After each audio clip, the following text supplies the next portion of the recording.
Hello, good morning. Welcome to NewsX. We're live on DSTV channel 421, GoTV channel 125, across all our social media handles. We are Joy News on TV.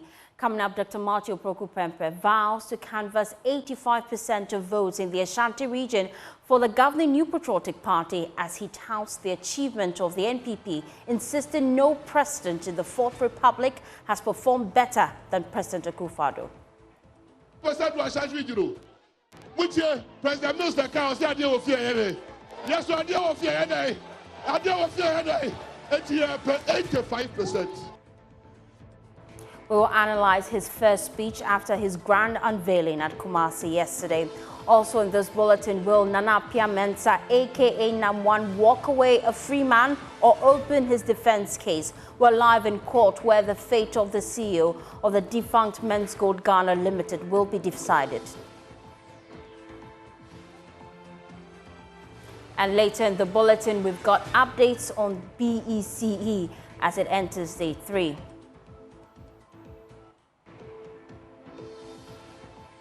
Do expect some business news as well. My name is Faustina Safo. Take a seat, be my guest.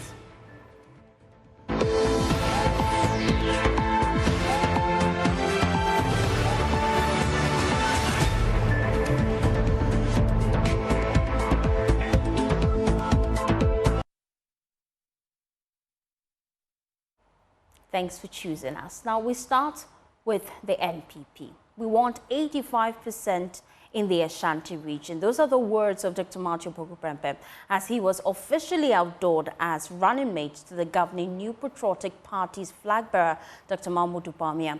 Dr. Prof Kobby Mensah has emphasized the NPP's commitment to achieving a significant victory in their stronghold. He's asking Ghanaians to honor President Akufo-Addo's leadership by supporting the NPPs at the polls. Ghana, Ghana, Bakosama.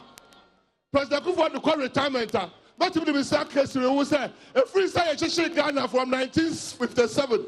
Ebekane, the president be our Ghana Chen and Addo Akufo-Addo.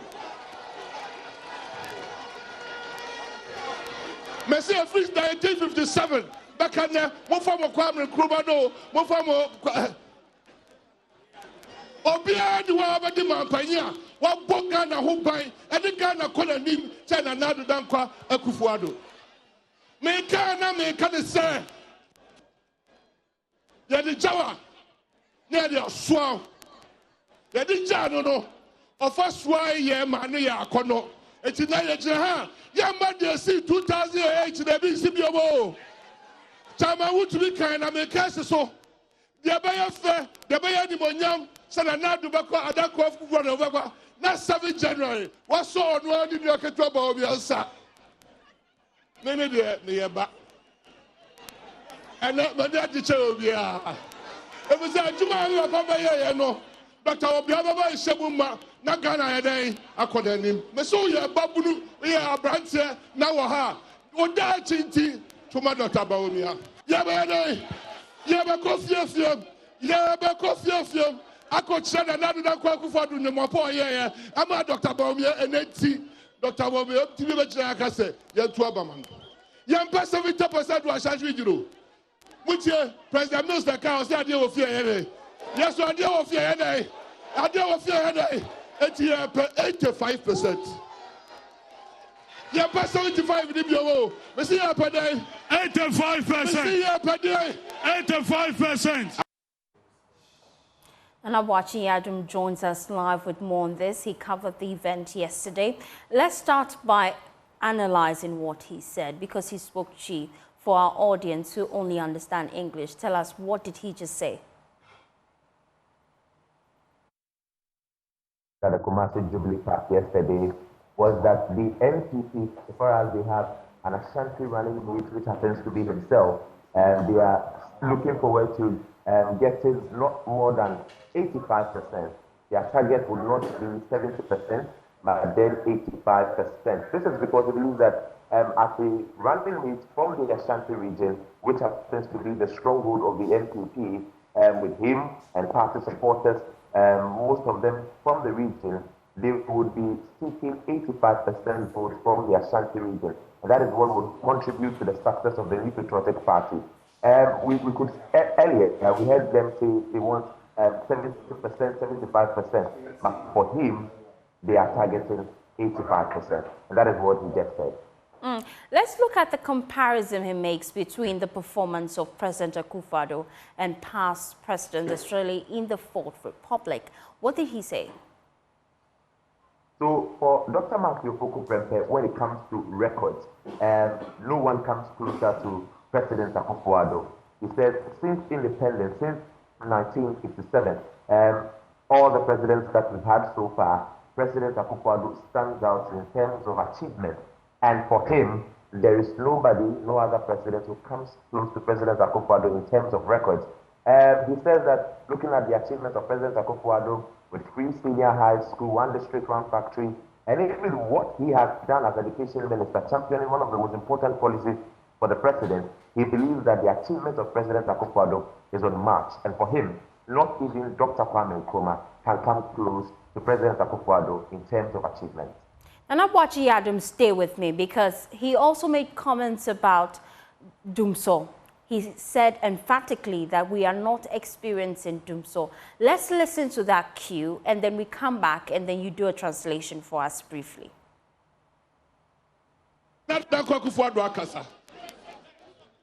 Baumbi Akasa, Dr. Napo Chechim. And then no credit.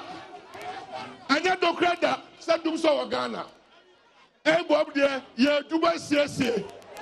Yeah, Duma says, what's about Bina Kadia Duma? And that's a padia in a prep, so be the no. Yeah, Duma a day. So, what's your Santimama? If you're Dioduni, can you better than this time? Meboa, and tell them no be free about Tabaka just say, Nana did not go for so. I did be a man your Samu, Abba, we are sent there. Ya bagana ha opia antono.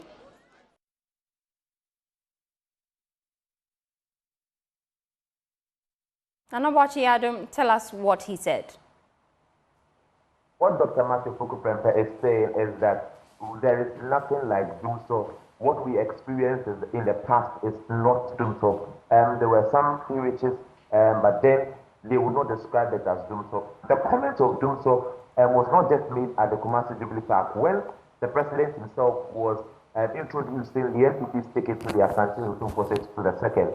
The president also reiterated that there is nothing like Dumso under the leadership of Dr. Matthew Prempeh. That is exactly what Dr. Matthew Prempeh was saying at the Kumasi Jubilee Park himself, that they are not experiencing.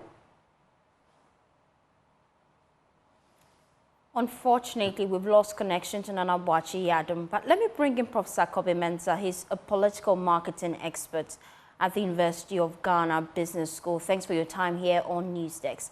Let's start with an analysis of his first statement, having been outdoored as running mate to Dr. Bawumia. What's your thoughts about his posture? All right, thank you for having me. I think that, firstly, the posture might have been influenced by the setting. Obviously, the kind of setting that was used to outdoor him is very much a campaign rally setting. The stage very crowded. Obviously, the audience very crowded, shouting in a very jubilant mood.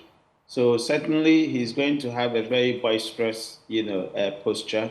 He's going to have a very, kind of rallying kind of posture.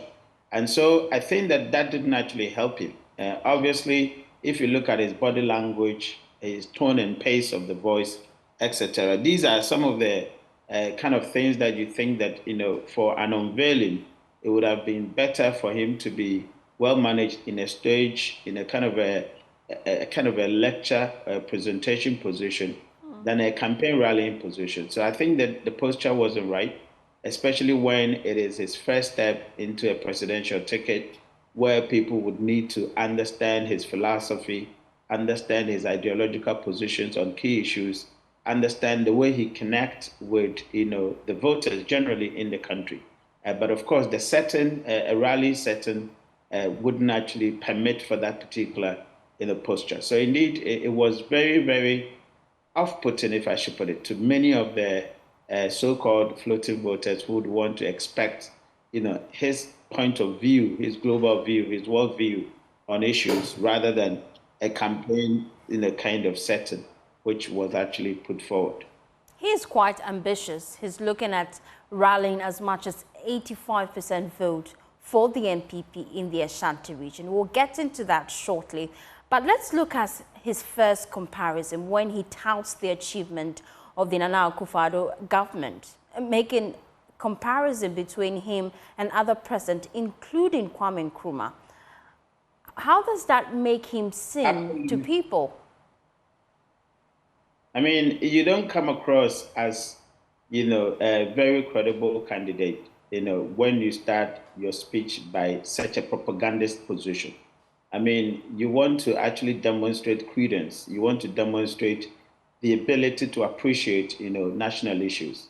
For you to go on that tangent, I mean, you can do so when you were, maybe you'll be forgiven when you were, a parliamentary candidate or even when you're a minister. But when you assume a position of a presidential ticket, a running mate or a flag bearer, it is a very solemn and a very high stake in the position that no matter how propagandist you want to be, people want you also to come close to reality. I mean, for you to be able to make such a bold propaganda statement like this, people will not take you serious. The only people who take you serious are the very activists that perhaps you want to actually, rally around. No rational human being in this country would think that you are actually saying the truth. Nobody would, in their right frame of mind, unless of course they don't understand the political history of this country. Even the very place that you're actually speaking, are part of the Nkrumah's, deliverables. The very most of the amenities, most of the infrastructure in this country. Even young people know that this is the man who actually did that. So for you to go as far as making such a comparison with the president that majority of the Ghanaians are saying he has undelivered, and to say that he trumps a globally iconic, presidential character like Nkrumah, nobody takes you serious. And I think that it goes to emphasize the personality that people have been complaining about. You have a challenging personality. And when you got the opportunity to prove people wrong, when especially you have been advised by the eminent chief to say, go out there and prove people wrong because that's not what you are. You just came to do otherwise in a few moments. So I think that it was a very unfortunate statement. I would rather want to, I would rather apologize if it was my end. I mean, if I had actually done that, I would apologize so that in the history books, it would be that you said this, but you came to apologize because it was the spur of the moment. You were overwhelmed by emotions, which of course, leadership, leadership experts will tell you that, emotional intelligence is one of the traits of a leader. So even if you had been overwhelmed, with emotions, there's a certain manner that you actually convey it. You do not go on to that propagandist tangent on a very huge platform like that. And even the kind of phrase that he used to actually dismiss Nkrumah, very, very appalling. So if you had been called upon, assuming that you ascended the throne, and you've been called upon to go and deliver a lecture at Nkrumah's memorial in, let's say, Addis Ababa, how would you be able to say anything good, about this man? For which reason people come to this country for tourism, people actually give you the kind of respect that we need when we go abroad because of Nkrumah. And you could dismiss such a towering figure like that. It is very, very unacceptable. And I think that his handlers must do the right thing by prevailing on him to apologize. And then, of course, get it into the history books that when he erred, he actually apologized as well. Most people are looking forward to, but will he provide one? As a question would have to ask his campaign team members. But let's look at the comment he made that made people form the perception that he's probably rude. The issue about the power cuts and the need for timetable. Yesterday on the podium, he reiterated the point that indeed we are not going through doomsday. What we're going through is doomsday. What's your thoughts about his comments? Political communication is a very profound, activity. You have diverse, audiences, even audiences beyond where you're actually speaking. And he thought that he was speaking to a party base, or he thought that he's speaking to his kinsmen. You're not. You're speaking to the broad base of people. You're speaking to, development partners. Speaking to diplomatic corps. You are speaking to, the citizens, the whole country over, because of the status that you have actually been elevated to. A position of a running mate, that is a very distinguishing position.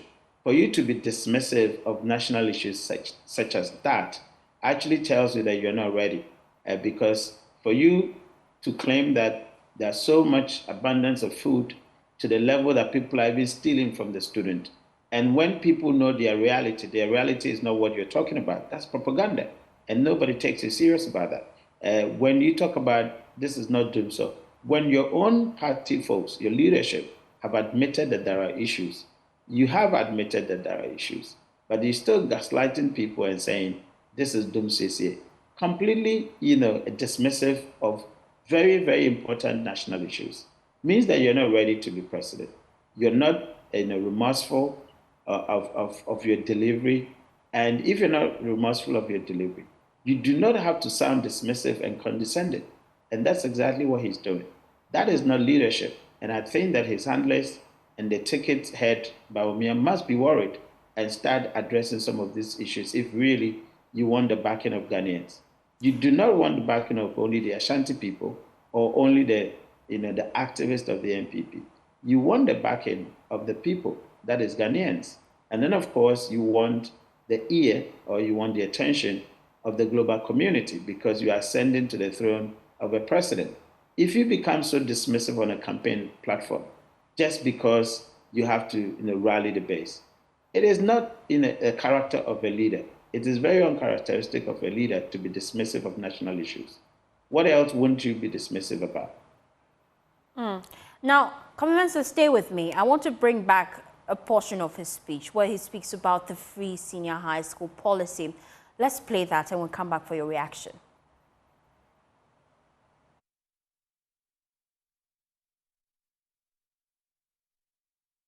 School structures are yes, school do are yes, school buildings are yes, a bit to an Akufuado, or beyond to an Akufuado. In fact, you have few, and Konako Trump BECE, no mutua, as I'm fee, and I don't know Akufuado headache, what time. Now, Mukoya was here, your problem so mutua school fees, and Akufuado headache. Or no quality president, so Bossy Hospital, Baku, 111, way, now per day. That's all poor beyond the guy that could have done. Over that to be home with the enemy, now why not the neighbor? Young Quatro, young Quatro, young Quatro.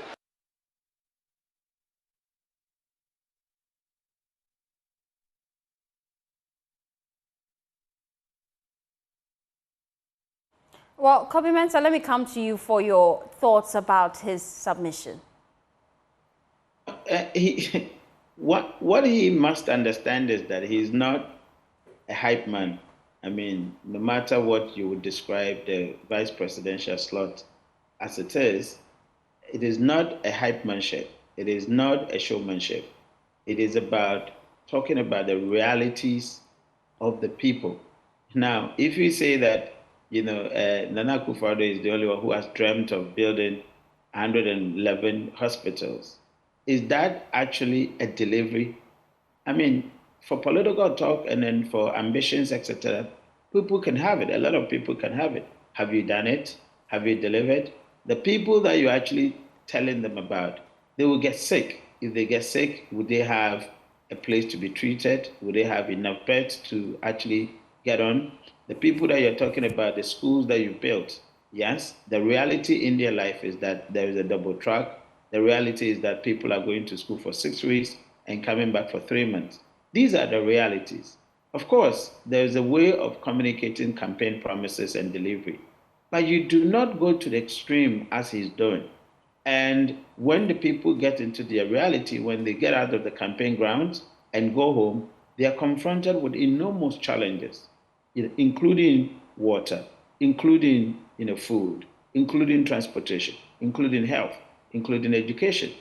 To what extent would your supposed political communication of that nature take away their challenges? It wouldn't help. Voters want to actually get to a political leaders who would at least speak to the realities of their lives and be prepared to say, I'm helping to solve it. Not those ones who would say that, yes, you have been given opportunity, we have provided this, and it.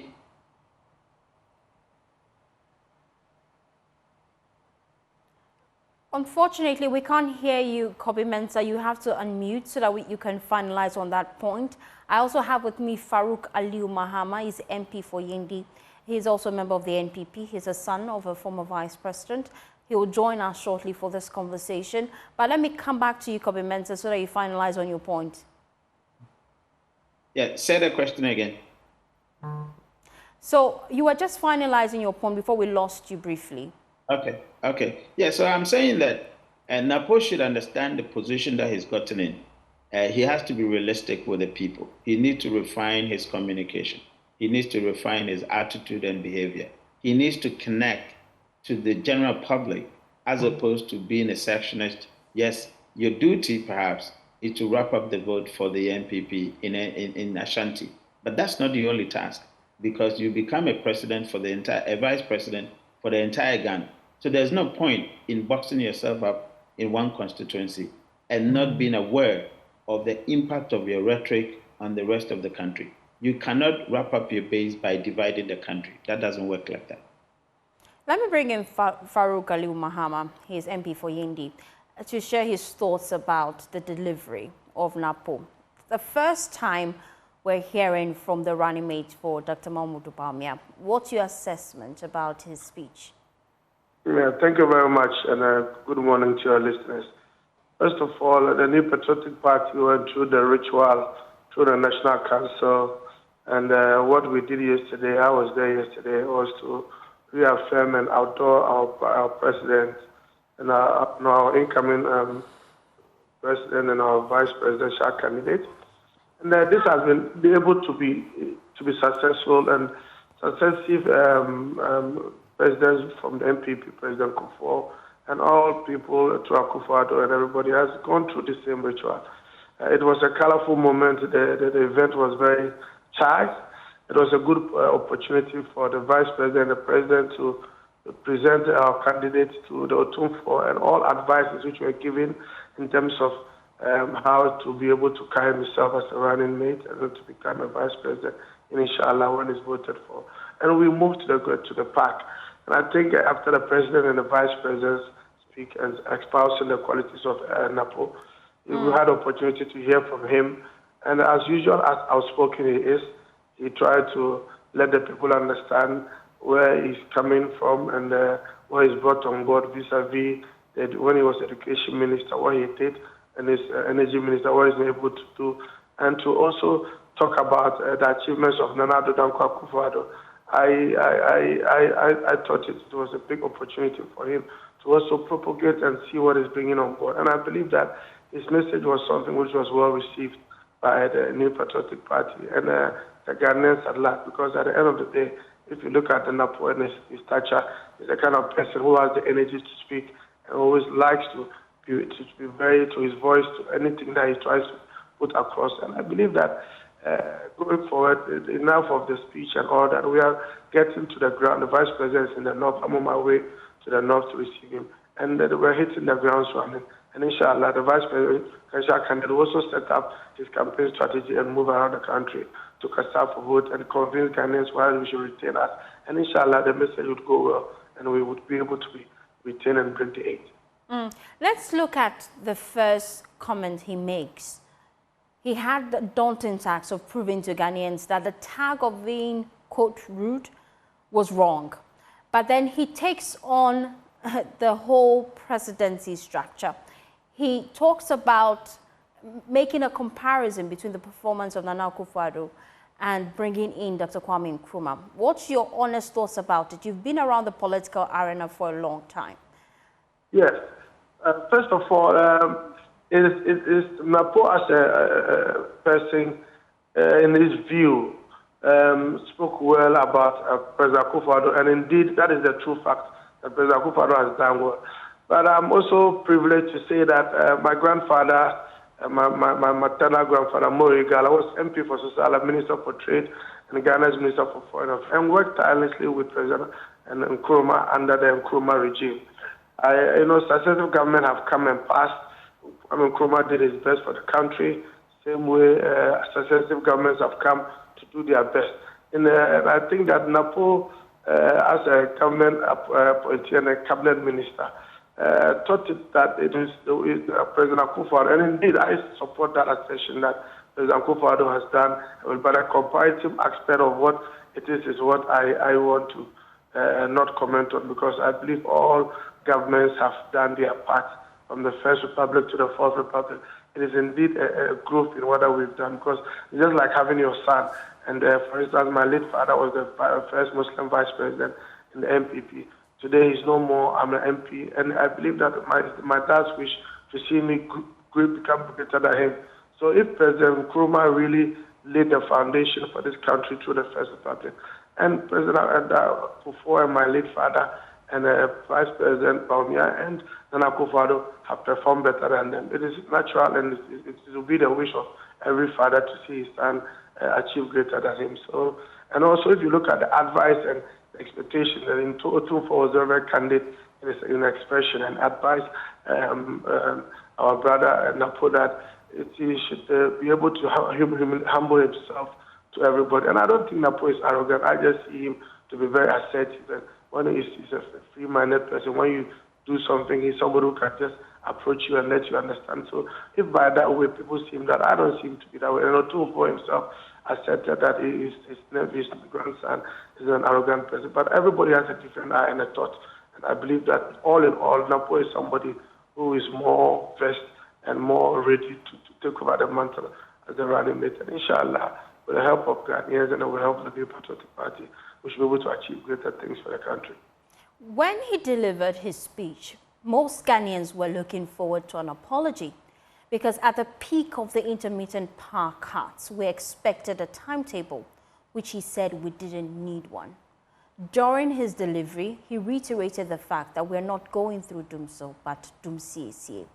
What's your thoughts about the concern that he keeps imprinting on the minds of Ghanaians, the perception that this man comes across as rude? I feel that he is the energy minister. He's seated there. He has oversight responsibility over that ministry. And if he on top of his table, the expressions of some sections of Ghana, I know that initially there were some challenges initially. And the president addressed the nation, and the president gave assurance to the Nigerian minister.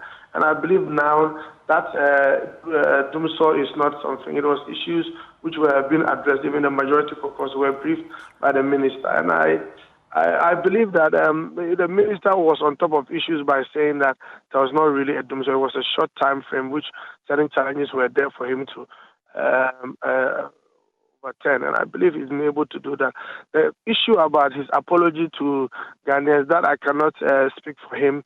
I believe that in his own person, he knows how to communicate facts and the concerns of Ghanaians. And I believe he was voted for, and also as a minister of energy, to be able to work hard towards the attainment of electricity. As the chairman of the Government Assurance Committee of Parliament, we summoned him to Parliament, and I think from the coverage and what he was able to do in terms of electrification project and coverage, I think the percentage was very encouraging. But there's room for improvement, and I believe that we should all expect that he would be able to deliver and make sure the Ghanaians get the needed electricity. And government is always working tirelessly to make sure that we are more having more power than being in Dumso. Aliu Mahama is MP for Yendi, joining us here on Newstex. I also had earlier Kobby Mensah, is a political marketing strategist. Now let's shift to other stories now. An Accra High Court will later today decide whether CEO of defunct Men's Gold business, Nana Mensah, aka Nam1, walks away a free man or opens his defense in a case that commenced in September 2018, when the Securities and Exchange Commission directed the gold dealership firm to shut down its gold trading activities. Men's Gold Ghana Limited and Brew Marketing Consult Ghana Limited, entities owned by Prof Mensah, have been charged with selling gold without a license, operating a deposit-taking business without a license, defrauding by false pretense, fraudulent breach of trust, inducement to invest, and money laundering. Nam1, who is currently on a 500 million Ghana cedis bill with 4 sureties, has so far pleaded not guilty to all charges. Let's get more on this. We go to Latif Idrisu. He's currently at the court. What's the update on this case, Latif? Well, so for the update is that I'm not actually at the High Court. The update is that I'm not actually at the High Court. As you would see behind me, I'm at the Supreme Court because the trial judge on the NAM1 case, he is also a judge at the Court of Appeal. As we speak, he is sitting on a case at the Court of Appeal, so he is not available to take up his additional responsibility as a High Court judge this morning. Thus, the case has been rescheduled to tomorrow at 10:30 in the morning. So it's disappointment for victims of the Men's Gold saga who thronged the court complex this morning, hoping that the judge will rule and say NAM1 should open his defense. That didn't happen. They would have to wait at least for some 24 more hours for that ruling, if indeed that is the direction the judge would go with regards to the no case application that was filed by lawyers for NAM1. So that is the situation right now. The case has been rescheduled to tomorrow because the judge, he is also a judge at the Court of Appeal, and he's sitting on a case right now, and so he's not available to take up his additional responsibility as a High Court judge. So the case has been rescheduled to tomorrow at 10:30 in the morning. I'm here for still at the Supreme Court because there is a case here that the Supreme Court will make a determination of. It has to do with the National Security Minister, Albert Kandapa, versus Oliver Barker-Vormawor. You recall that Oliver Barker-Vormawor made some pronouncements that government and the National Security Minister, for that matter, invited him into a meeting and tried to impress on him to ditch his idea of conducting protests with the Fix the Country movement, and they sought to get him to ditch the idea by giving him some amount of money. That pronouncement by Oliver Barker-Vormawor, according to the minister, National Security Minister, ruined his reputation, if you like, and so he ran to the the High Court with some damages. He wants the court to get Oliver Barker-Vormawor to pay to him. Oliver Barker-Vormawor and his lawyers also contested this and asked the National Security Minister some 17 questions at the High Court. Mr. Kandapa, through his lawyers, told the High Court that the question Oliver Barker-Vormawor and his lawyers want him to answer, they border on national security, and so he is unable to answer those questions. Oliver Barker-Vormawor and his lawyers then came to the Supreme Court. They want the Supreme Court to impress upon the National Security Minister to answer those questions. So this morning, just a few minutes from now, the Supreme Court will make a determination on that matter, whether or not to force the National Security Minister to answer those 17 questions or otherwise. That is why we are here at the Supreme Court, to get to know what exactly the ruling of the Supreme Court would be with regards to this particular matter. For Steve.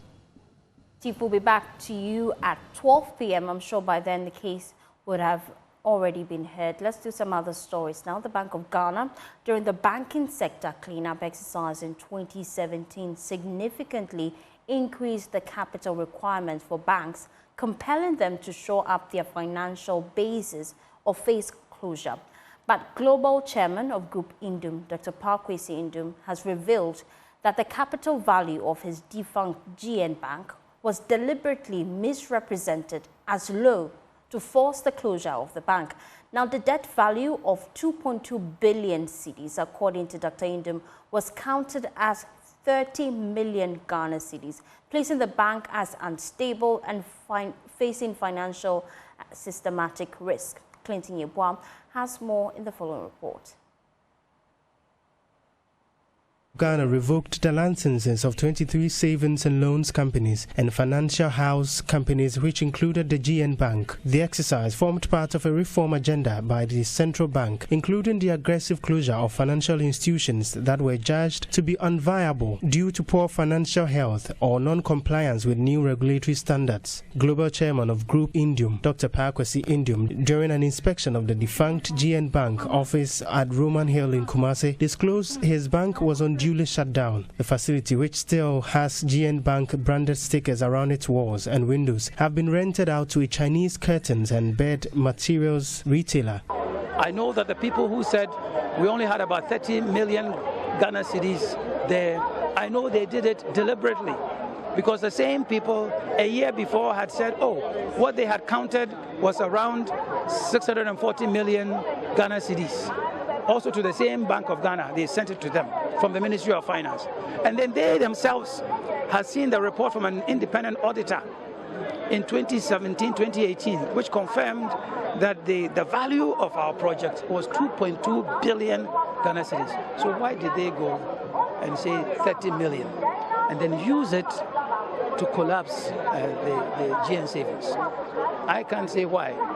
I don't know what reasons, but I know the effect. The effect has been negative. So a million active and inactive, they were there. They were there. And many of them were prepared and working with us, even after initial difficulties, to come and do business with us. And then the license was withdrawn. They are still there. And as we have gone around, we have gone to many, especially the medium to small communities. They are happy to see us. Some of them think that, oh, we have come there because our license has come back. So they are ready to do business with us. Despite the bank's legal action challenging the revocation by the Bank of Ghana, the legality of the exercise was upheld by an Accra High Court. This emphasized the central bank's right to revoke the license due to governance deficiencies that rendered GN Savings and Loans unable to meet its debt obligations. Meanwhile, Dr. Prof Kobby Mensah says shareholders and stakeholders of GN Bank will not relent but pursue justice. You'll find that nobody else has come there. When the areas were thriving. If you go to Nalerigu, when we went to open the branch, the GN Bank branch there, the paramount chief said, why didn't you bring the bank to my own compound? Because he was very happy, very happy and proud that a bank had come there. Now it's closed. So we are just sending a message, because we have done things behind closed doors, we're not getting the right results. So now we've said, before the Napo administration goes, let us tell Ghanaians and everybody what has happened, so they know, so that whoever too might come would also know that there is an outstanding matter to be resolved. Reporting for Joy News, my name is Clinton Yeboah. Now, it's day 3 of the basic education certificate examinations, and already the West African Examinations Council clampdown on malpractice seems to be yielding positive results. So far, 15 teachers and invigilators have been arrested for various infractions and handed over to the police. We'll bring you details of that shortly, but yesterday my colleague Rejoice Semifakpeso went round the centers in Accra. Here's what she found. I've been to some of the centers in Accra, Greater Accra. We've been to the Accra Metro, some centers, and everything is running smoothly. And visitors about 4 or 5 centers in the Ayawaso Central Municipality. They have about 6 candidates with learning disabilities. Now what they do here is that they extend the time by either 20 minutes or 25 minutes for both papers for these candidates, so they will be able to provide their answers and then catch up with the others. Please, if I read, I understand, but how I'll transfer it in the book. Like I am difficult to do it. You find it difficult to transfer the answers onto the booklet? Yeah. So they've extended the time for you. Is it okay? Are you able to do it? Yes. You're able to do it? Yes. Yes, but the shading, if I'm shading, they said they'll reject, if you don't shade well, they'll reject your paper. So I like to shade well before they'll reject my paper. This I have in the examination is, before I start, I have to read through. And to read through, I'm not too fast in it. So I'm supposed to come down and read. By the time I finish, the time is not yet up, but I finish writing before some time comes. But always I get difficulties when I'm writing. And after all, I'm supposed to go through whether I've done a mistake. But I would not be able to go through and then it's stop over. Yes, the difficulty here has been that we don't teach them. We have come here to monitor the basic education certificate examination, and we were given notice from WAEC that they have such challenges. So we are just going according to WAEC's regulation with respect to such candidates. Well, the West African Examination Council has issued an update on its clampdown. It's coming on your screen shortly. It says so far they've arrested 14 people. Now, 10 of them are invigilators, 4 of them are teachers.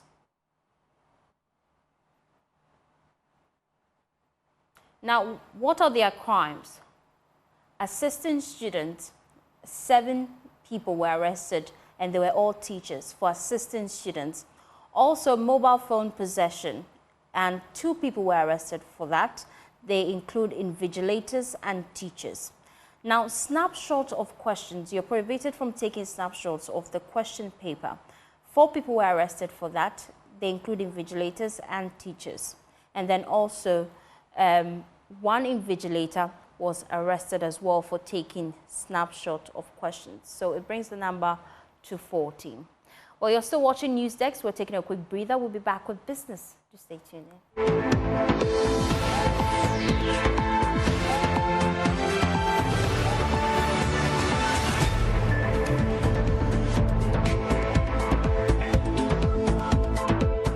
Hi, good morning. Welcome to business. My name is Daryl Kwao.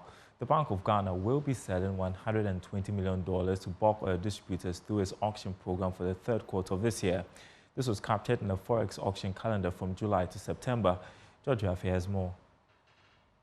It was the expectation that due to the current pressure on the Ghana cedi, the Bank of Ghana will have increased the amount of dollars sold to these distributors. However, the central bank kept to the same amount at $120 million. This was what they sold to these firms the 2nd quarter of 2024, the same amount, the same period for last year. But for some industry watchers, the Bank of Ghana is just being cautious about its dollar intervention. This is despite reserves reaching more than $6 billion for this year. The IMF program has restricted the Bank of Ghana in terms of its level of dollar market intervention. The central bank has 2 dollar auction programs, one targeted at the bulk oil distribution firms to aid the imports of finished petroleum products, and the other one for the general market when it comes to businesses and commercial banks to help them in their daily operations and facilitate imports of other products into the country.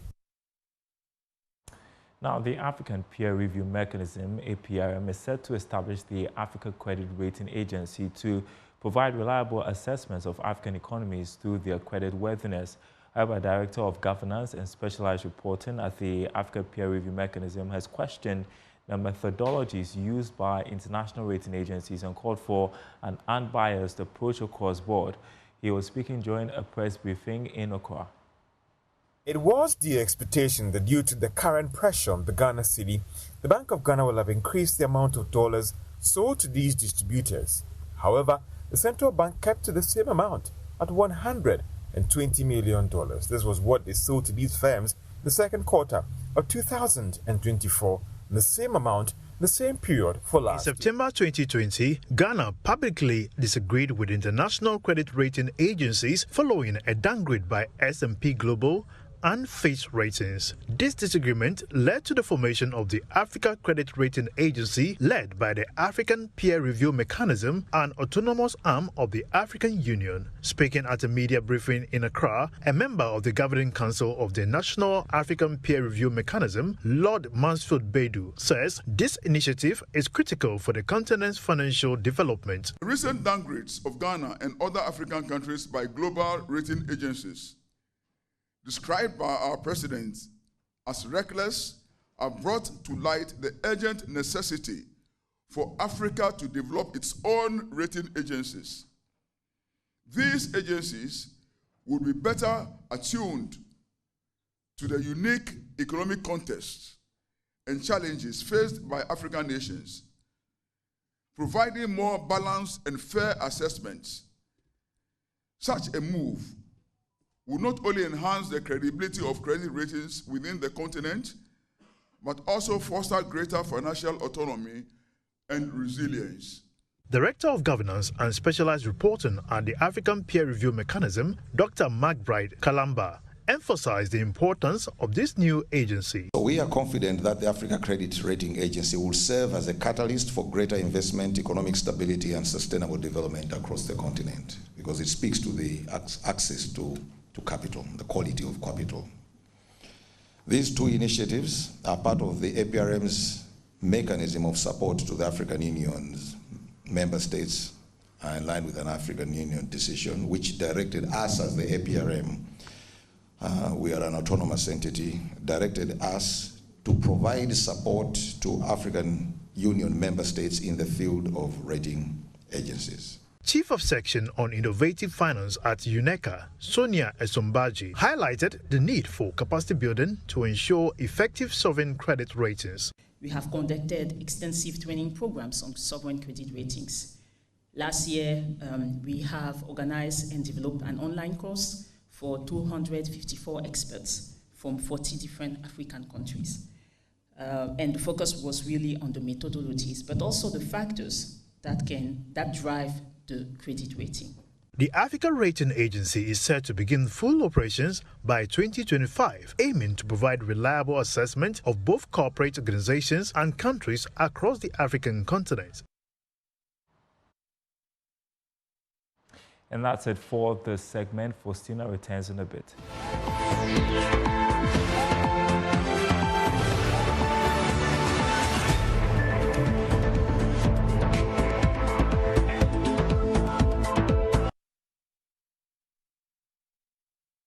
Thanks for making time to join us here on NewsDesk. For more news, please log on to myjournline.com. My name is Faustina Safo. I'll be back on your screens at 12 p.m. with Joe News Today.